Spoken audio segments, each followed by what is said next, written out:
ये है 1987 model RX 100, Yamaha RX 100। ये मैंने अभी अभी रिस्टोर कराई है।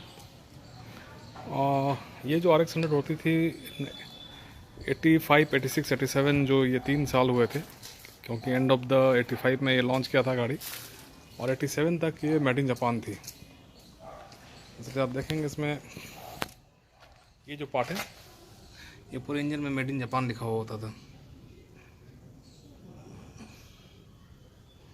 इसके साउंड, इसकी पिकअप, ये अपने ज़माने में सबसे बेहतरीन प्रोडक्ट था यामाहा का।